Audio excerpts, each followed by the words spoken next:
Безнең Ишегалды республика программасы буенча Саба районында быел күп фатирлы йортлар урнашкан 5 Ишегалды төзекләндерелә. Байлар сабасында быелга каралган 1 Ишегалдында эшләр тәмамланган. Шәмәрдән бистәсендәге 4 Ишегалдында төзекләндерү дәвам итә.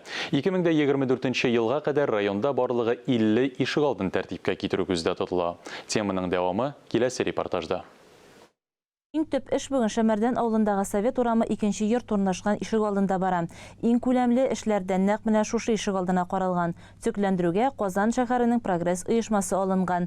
Борт каменнар куябыз, поребриклар, тротуарный, дорожный, основание әзерлибез, ком кертәбез, щебенка, парковка урыннары ясыйбыз инде, под асфальт әзерлибез инде монда площадкалар. Монда детский площадкалар предусмотрены в дальнейшем ясарга. Биредә барлык эш бер юлы башкарыла. Машина кую урыннарына таш җәелә, тротуарлар дәшләнә. Шул ук вакытта тагын бер бригада йортның бер як фасадына тулы ремонт эшенә дә керешкән. Ишегалды биләмәсендәге үзгәрешләргә килгәндә, монда өстәмә спорт мәйданчыгына да урын каралган. Кер элеп киптерү урыннары да булачак. Яктылыкны тәэмин итү өчен яктырткычлар кую да планлаштырыла. Освещение, ут баганалары куелачак, скамейкалар. Безнең менә монда парковкалар була машиналарга дип инде. Ул парковка арасында как раз таки шул зеленый зона.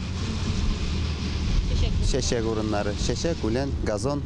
Сентябрь айы башында Ишегалдында тулысынча эшне төгәлләп файдалануга тапшырырга планлаштыралар. Параллель рәвештә прогресс оешмасы безнең Ишегалды программасы нигезендә Шәмәрдәндәге Фатих Кәрим 7А адресындагы күп катлы йортлар арасындагы Ишегалдында да ремонт эшен җәелдереп җибәргән. Биредә эш зонасын чистарту бара. Без тагын в дальнейшем Фатих Кәрим, Фрунзе урамнарында дворлар эшләячәкбез. Бу дворларда инде тоже основаниялар ясап, асфальт җәеп, парковкалар, тротуарлар, зеленый зоналар, детский площадкалар булачак.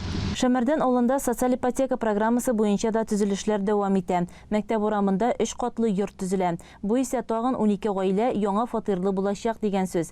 Биредә Акташ төзелеш җәмгыятенең Саба участогы төзүчеләре эшли.